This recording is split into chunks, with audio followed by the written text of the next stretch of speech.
नमस्कार।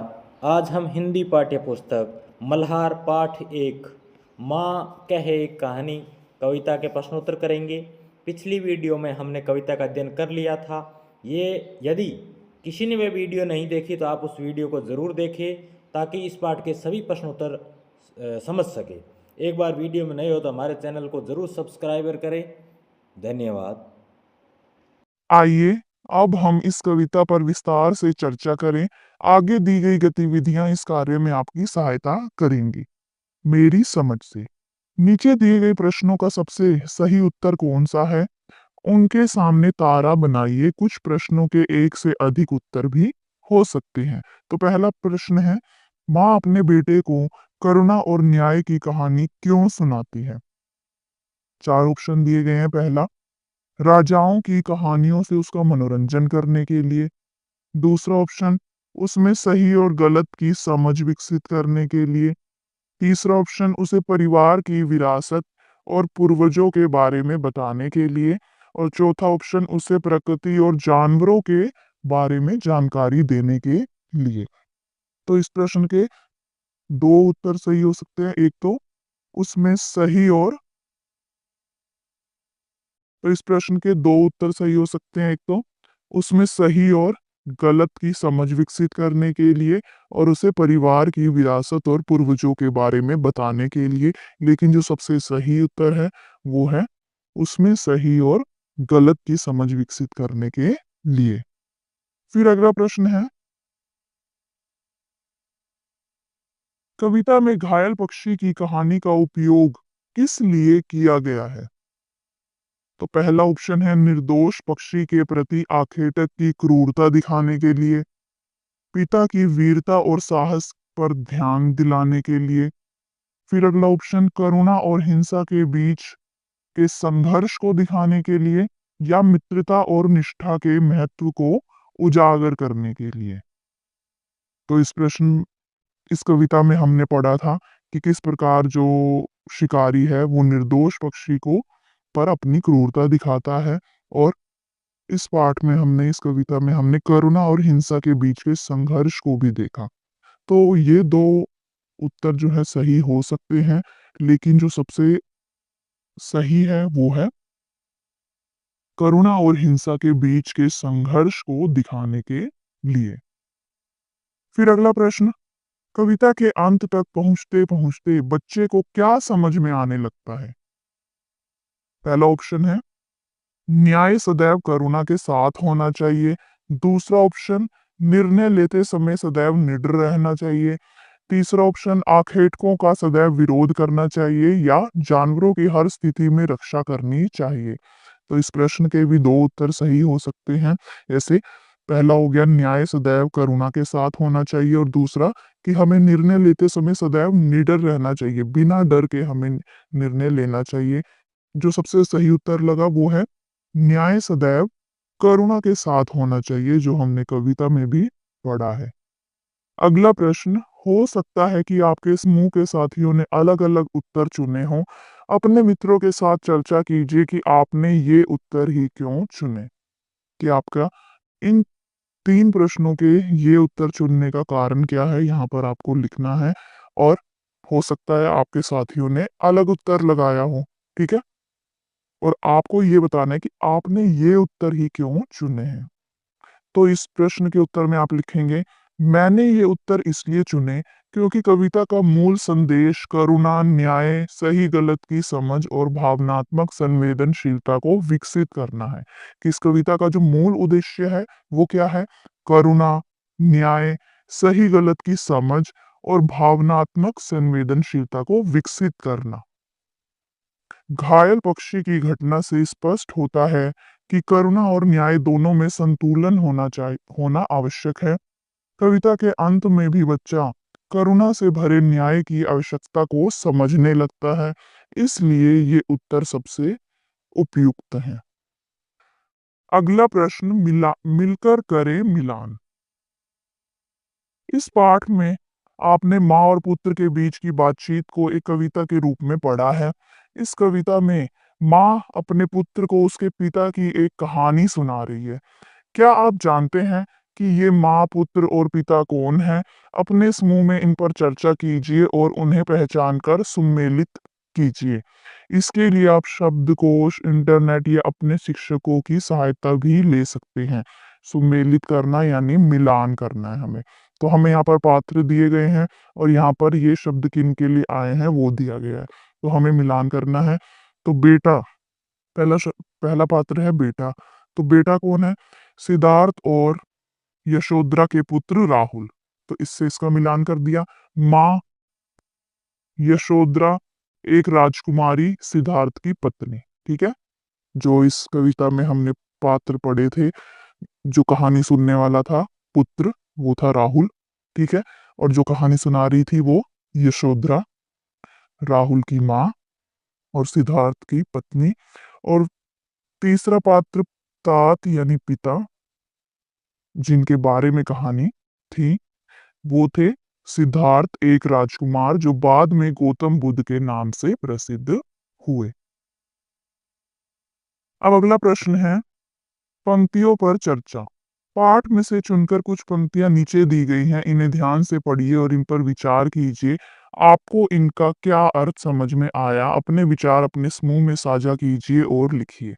तो पहली पंक्ति है, कोई निरपराध को मारे तो क्यों अन्य उसे ना उबारे, रक्षक पर भक्षक को वारे, न्याय दया का दानी। तो हमें इस पंक्ति का क्या अर्थ समझ में आया, ये देखते हैं। यदि कोई निर्दोष पर अत्याचार करे तो उसे बचाना चाहिए। कि अगर कोई निर्दोष पर अत्याचार कर रहा है तो किसी दूसरे को उसे बचाना चाहिए। सच्चा सच्चा न्याय वही है जिसमें करुणा भी हो, क्योंकि हमेशा मारने वाले से बचाने वाला बड़ा होता है, इसलिए सच्चा न्याय वही है जिसमें करुणा भी हो। अगली पंक्तियां हैं, हुआ विवाह सदय निर्दय में, उभय आग्रही थे स्व विषय में, गई बात तब न्यायालय में, सुनी सभी ने जानी। तो इस पंक्तियों का अर्थ है कि रक्षक सदय यानी जिसमें दयालु थी, यानी कि बालक के पिता, और भक्षक यानी निर्दय जिसमें दया नहीं थी, में विवाद हुआ यानी शिकारी, यानी कि शिकारी और राहुल के पिता में विवाद हुआ, झगड़ा हुआ, बहस हुई, क्योंकि दोनों अपने दृष्टिकोण पर अडिग थे। दोनों ही अपने दृष्टिकोण पर अडिग थे, इसलिए न्यायालय में निर्णय लिया गया। फिर अगला प्रश्न है सोच विचार के लिए। कविता को एक बार फिर से पढ़िए, पता लगाइए और लिखिए।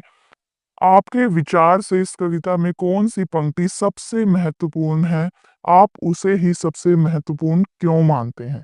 कि आपने इस कविता को पढ़ा है, इस कविता में से सबसे महत्वपूर्ण पंक्ति आपको कौन सी लगी है, वही हमको यहाँ पर लिखनी है। ठीक है, और हम उसे महत्वपूर्ण क्यों मानते हैं उसका कारण भी हमें बताना है।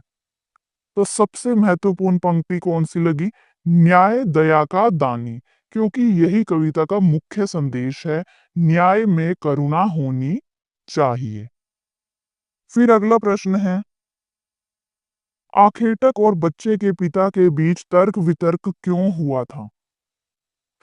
उत्तर है, आखेटक और बच्चे के पिता के बीच तर्क इसलिए हुआ क्योंकि आखेटक घायल पक्षी को पाना चाहता था, जबकि बच्चे के पिता उसे बचाना चाहते थे। एक रक्षक था और एक भक्षक था। ठीक है, एक उसे पाना चाहता था घायल पक्षी को और दूसरा उसे बचाना चाहता था, उसकी रक्षा करना चाहता था। फिर अगला प्रश्न, माँ ने पुत्र से राहुल तू निर्णय कर इसका क्यों कहा? तो इसका उत्तर है, माँ ने राहुल से निर्णय करने को इसलिए कहा ताकि वह सही गलत में अंतर करना सीखे। ठीक है, ताकि वो सही गलत में अंतर करना सीखे।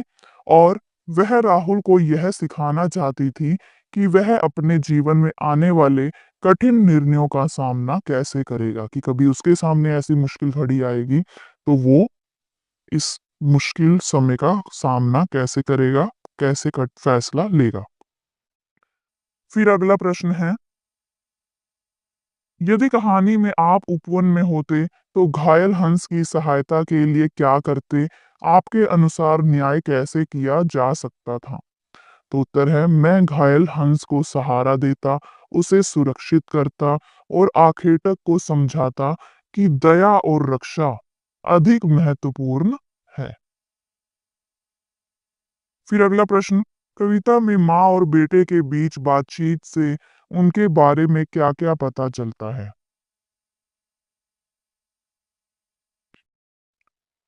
माँ और पुत्र में आत्मीयता, जिज्ञासा और सीखने सिखाने का रिश्ता दिखाई देता है। यहाँ पर संकेत भी दिया गया है कि कविता पढ़कर आपके मन में माँ बेटे के बारे में जो चित्र बनता है, जो भाव आते हैं या जो बातें पता चलती हैं, उन्हें भी आप यहाँ लिख सकते हैं। ठीक है। अगला प्रश्न, अनुमान और कल्पना से अपने समूह में मिलकर चर्चा कीजिए। पहला प्रश्न दिया गया है, माँ ने अपने बेटे को कहानी सुनाते समय अंत में कहानी को स्वयं पूरा नहीं किया बल्कि उसी से निर्णय करने के लिए कहा। यदि आप किसी किसी को यह कहानी सुना रहे होते तो कहानी को कैसे आगे बढ़ाते? तो यहाँ पर सबके उत्तर जो हैं वो अलग-अलग भी हो सकते हैं, क्योंकि हमें अनुमान से अपनी कल्पना के आधार पर ही इन प्रश्नों के उत्तर देने हैं। तो इस प्रश्न का उत्तर होगा, मैं कहानी को इस तरह आगे बढ़ाता कि पिताजी पक्षी को अस्पताल ले गए, आखेटक ने उनसे माफी मांगी और प्रण किया कि वह फिर कभी किसी निर्दोष को नहीं मारेगा। फिर अगला प्रश्न है, मान लीजिए कि कहानी में हंस और तीर चलाने वाले के बीच बातचीत हो रही है। कल्पना से बताइए कि जब उसने हंस को तीर से घायल किया तो उसमें और हंस में क्या-क्या बातचीत हुई होगी, उन्होंने एक दूसरे को क्या-क्या तर्क दिए होंगे। ठीक है। तो हंस और शिकारी के बीच की बातचीत को हमें यहाँ पर लिखना है। तो हंस ने कहा होगा, मैंने तुम्हारा क्या बिगाड़ा है। फिर आखेटक ने जवाब दिया होगा, मुझे शिकार में मजा आता है। फिर हंस कहता है, क्या किसी की जान से खेलना तुम्हारे मनोरंजन के लिए सही है? फिर आखेटक शर्मिंदा होकर शर्मिंदा होकर फिर आखेटक फिर आखेटक कहता है, शर्मिंदा होकर, मुझे माफ करना, अब मैं किसी निर्दोष को नहीं मारूंगा। अगला प्रश्न है, मान लीजिए कि माँ ने जो कहानी सुनाई है आप भी उसके एक पात्र हैं। आप कौन सा पात्र बनना चाहेंगे और क्यों? यहाँ पे पात्र दिए गए हैं कि आप तीर चलाने वाला बनना चाहेंगे, पक्षी बनना चाहेंगे, पक्षी को बचाने वाला व्यक्ति बनना चाहेंगे, न्यायाधीश बनना चाहेंगे या कोई अन्य पात्र जो आप कहानी में जोड़ना चाहें। तो जो भी आप पात्र बनना चाहते हैं, इस प्रश्न के उत्तर में आपको वही लिखना है। जैसे, मैं पक्षी को बचाने वाला बनना चाहूंगा क्योंकि वह करुणा, साहस और सही निर्णय का प्रतीक है। अगला प्रश्न, संवाद। इस कविता में एक माँ और उसके पुत्र का संवाद दिया गया है, लेकिन कौन सा कथन किसने कहा यह नहीं बताया गया है।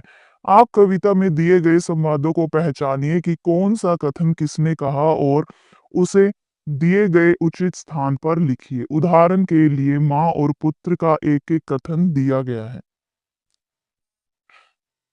जैसे यहाँ पर दिया गया है पुत्र द्वारा कहे गए कथन और यहाँ पर माँ द्वारा कहे गए कथन। तो पुत्र द्वारा कहा गया कथन, माँ कह एक कहानी। और माँ द्वारा कहा गया कथन, बेटा समझ लिया क्या तूने मुझको अपनी नानी। तो अब हमें यहाँ पर खाली जगह में उन कथनों को लिखना है जो माँ ने कहे और यहाँ पर जो पुत्र द्वारा कहे गए। ठीक है। अब जैसे पुत्र ने ये कहा था, कहती है मुझे यह चेटी तू मेरी नानी की बेटी। ठीक है, ये कथन आप वहां लिख सकते हैं, पुत्र द्वारा कहा गया कथन। ठीक है, ये पुत्र ने कहा। और ये भी पुत्र ने कहा, राजा था या रानी, राजा था या रानी। ये भी आप लिख सकते हैं वहां। तू है हठी मान धन मेरे, सुन उपवन में बड़े सवेरे तात भ्रमण करते थे तेरे। तो ये कथन माँ द्वारा कहा गया था, तो यहाँ पर आप माँ लिख सकते हैं। और आगे भी बहुत से कथन हैं। जैसे माता ने कहा था, वर्ण वर्ण के फूल खिले थे, झलमल कर हिंदू हिम बिंदु झिले थे, हल्के झोंके हिले मिले थे। ठीक है, तो ये माँ द्वारा कहा गया कथन था। तो इस तरह से आपको ये कथन जो है, जो माँ द्वारा कहे गए और पुत्र द्वारा कहे गए कथनों को यहाँ पर इस तरह से लिखना है, जो कविता में से ही छांट कर लिखे गए हैं। ठीक है, अब अगला प्रश्न है शब्द से जुड़े शब्द। नीचे दिए गए रिक्त स्थानों में प्रकृति से जुड़े शब्द कविता में से चुनकर लिखिए। ठीक है, तो एक उदाहरण हमें दिया गया है प्रकृति से जुड़ा हुआ उपवन, तो बाकी हमें यहाँ पर लिखने हैं। तो और कौन कौन से शब्द जो हैं वो कविता में आए हुए हैं, वो है सुरभि, फूल, झोंके, पानी, लहराता था पानी, खग और और हिम बिंदु। ठीक है, तो ये सभी शब्द जो हैं वो प्रकृति से जुड़े हुए हैं। अब अगला प्रश्न है पंक्ति से पंक्ति। नीचे स्तंभ 1 और स्तंभ 2 में कुछ पंक्तियां दी गई हैं। मिलती जुलती पंक्तियों को रेखा खींचकर मिलाइए। तो स्तंभ 1 में जो पंक्ति है उसे हमें स्तंभ 2 की पंक्तियों से मिलाना है। तो पहली पंक्ति, कहती है मुझसे यह चेटी। तो इसका अर्थ क्या है कि यह सेविका मुझसे यह कहती है, तो इसका मिलान इससे होगा। आप रेखा खींचकर भी मिलान कर सकते हैं। फिर अगली पंक्ति, तू है हठी मानधन मेरे।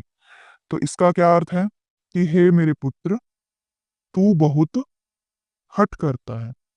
फिर अगली पंक्ति, झलमल कर हिमबिंदु झिले थे। तो इसका अर्थ है हिम हिम कण यानी ओस की बूंदें झिलमिला रही थी। फिर चौथी पंक्ति, गिरा बिद्ध होकर खरशर से। तो इस पंक्ति का क्या अर्थ है कि तेज धार वाले तीर से घायल होकर गिर गया।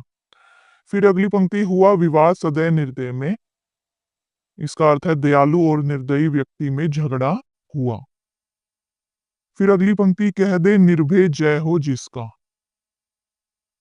तो इसका अर्थ है तू बिना डरे कह दे कि जीत किसकी होनी चाहिए थी चाहिए। फिर अगली पंक्ति, तूने गुनी कहानी।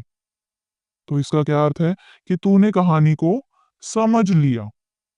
ठीक है, फिर अगली पंक्ति, उभय आग्रही थे स्वयं विषय में।